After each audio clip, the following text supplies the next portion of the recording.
Sejak terjadinya gangguan jaringan internet IndiHome dan Telkomsel karena gangguan pada kabel bawah laut, berbagai misinformasi dengan beragam narasi beredar di media sosial. Narasi yang dipastikan hoax adalah informasi yang menyebutkan kerusakan kabel bawah laut karena gigitan hiu dan internet akan mati selama 6 hari karena perbaikan tengah dilakukan. Kedua informasi ini sudah dinyatakan tidak benar oleh Telkom. Terbaru, beredar narasi yang menyebutkan layanan internet berbagai provider akan mati pada 24-30 September 2021. Informasi ini beredar di media sosial TikTok, Facebook, hingga aplikasi berbagi pesan WhatsApp.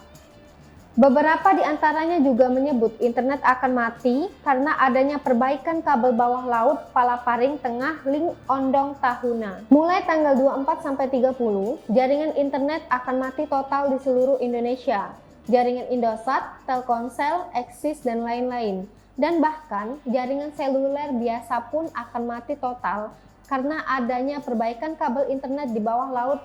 Pengumuman ini berlaku di setiap kecamatan atau provinsi masing-masing. Dan di sosial media, selamat menikmati tanpa jaringan apapun. Demikian narasi yang diunggah salah satu akun TikTok. Berdasarkan konfirmasi kompas.com, informasi yang menyebut matinya seluruh jaringan internet pada 24-30 September 2021 adalah tidak benar. Bantahan itu salah satunya disampaikan oleh provider Indosat yang juga disebut narasi informasi yang beredar.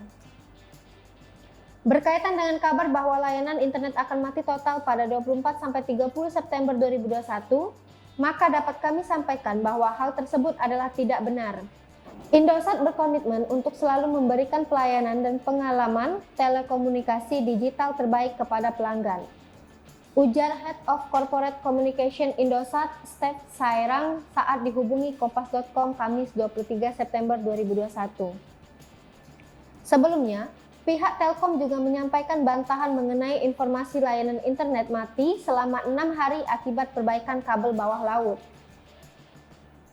Sehubungan dengan beredarnya video terkait penyambungan kabel bawah laut di platform TikTok yang diduga milik Telkom serta pemberitaan mengenai gangguan internet yang akan mati selama 6 hari, dapat kami sampaikan bahwa berita dan video tersebut adalah hoax. Ujar SVP Corporate Communication and Investor Relations Telkom Ahmad Reza, seperti diberitakan kompas.com Selasa 21 September 2021. Sementara itu, PT LAN Telekomunikasi Indonesia melalui laman resminya juga membantah informasi yang menyebut internet mati pada 24-30 September 2021 karena adanya perbaikan kabel bawah laut Palaparing di wilayah Ondong Siau, Kepulauan Sitaro, Sulawesi Utara.